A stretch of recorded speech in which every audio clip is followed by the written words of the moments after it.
Good morning. On this 17th day of April, we look at 2 Samuel 3 through 5.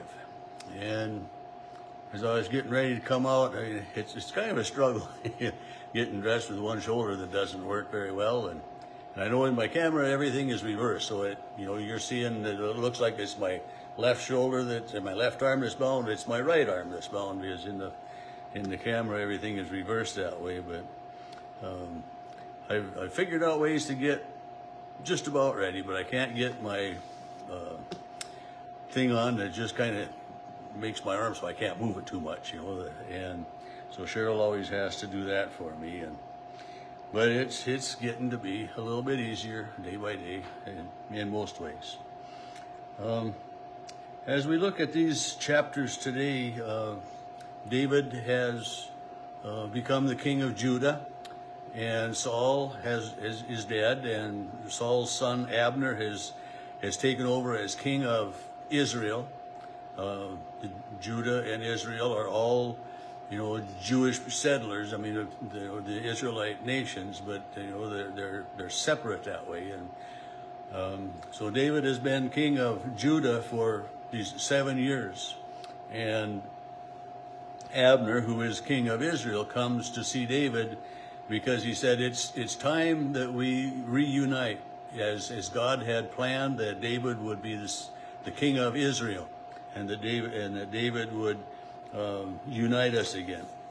So Abner came and with 20 men to David at Hebron, and David celebrated. He had a feast prepared and welcomed him, and they talked, and then Abner and his men left. Abner had said to David, "Let me go and rally all Israel to my lord the king, in order that they may make a covenant with you." So it was Abner's intention that Israel would be united. Some of David's army comes back from raiding and battling with these other Israelites, and says to him that Abner came.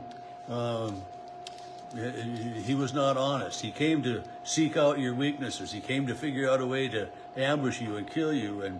And so they sent some people to find Abner, and they killed Abner, and brought evidence back. And just as when the Amalekite man had brought Saul's head, and or not the head but the crown and the armlet to David, David did not rejoice that they had killed Abner, but he had those men put to death because of their duplicity in things.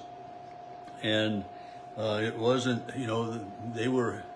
they thought they were doing the right thing, but they weren't, and they were working against, and excuse me.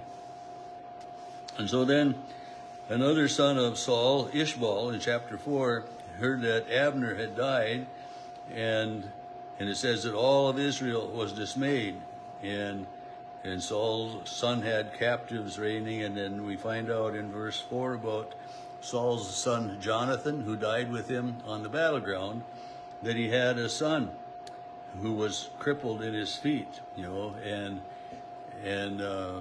don't, it's just, we need to know this for later.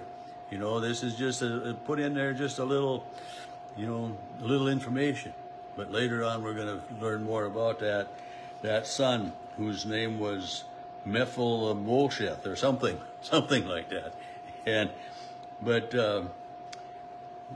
so they come, and these men had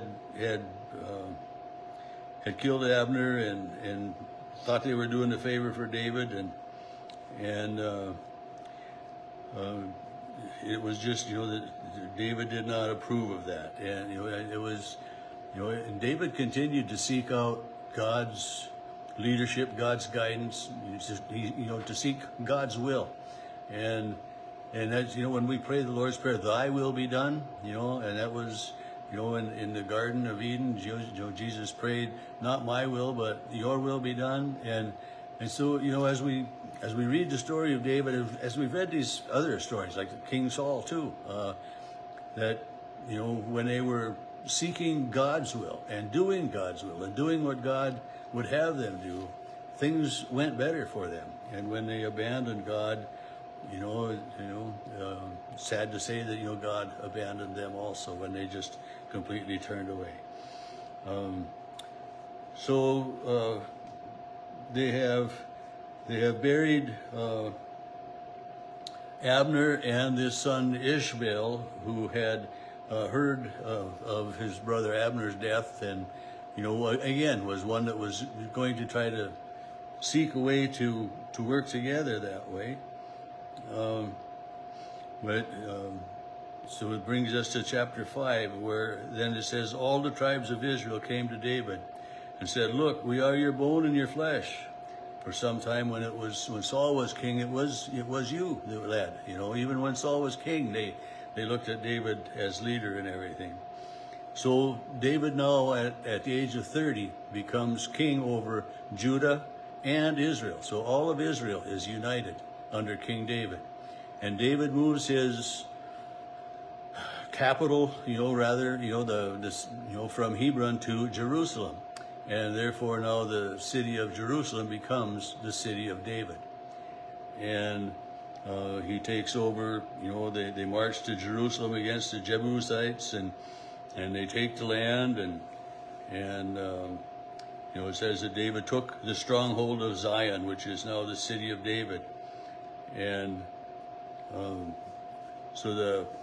he sets up a new kingdom, not a new kingdom, but a new capital of his kingdom of Judah and Israel combined. And the King Hiram of Tyre, and Tyre is way up on the northern end of this land, and Jesus makes one journey up to Sidon and Tyre and in his ministry. But this king sends messengers to David, it says, along with cedar trees and carpenters and masons to build David a house. And, and to seek peace, to say that, we are ready to work together with you. We don't want a war and we don't want a battle, but we are ready to live in peace and harmony and work together with you. And Tyre was an important merchant route. It was right on the sea, a good position for land and sea. It was an awful lot of commerce went through Tyre, and so it would make sense for Israel to have a truce or an agreement to live together in peace that way, and they did for many years. But when the Philistines heard that David had become king, and if you get to verse 17 in chapter 5, they figured, we better go and take care of this guy. We can't have this new king coming out and doing all of this against us and establishing himself. So they send an army against David to the valley of Rephaim. And David, he says in verse 19, inquires of the Lord, shall I go up against them? Will you give them into my hand? So will you be with us? Will you lead us? Will you guide us? Will you grant us victory? And God says to David, go. And so David goes against these Philistines and drives them out. And then verse 22, this must be a short time later, again, the Philistines come. Once wasn't enough.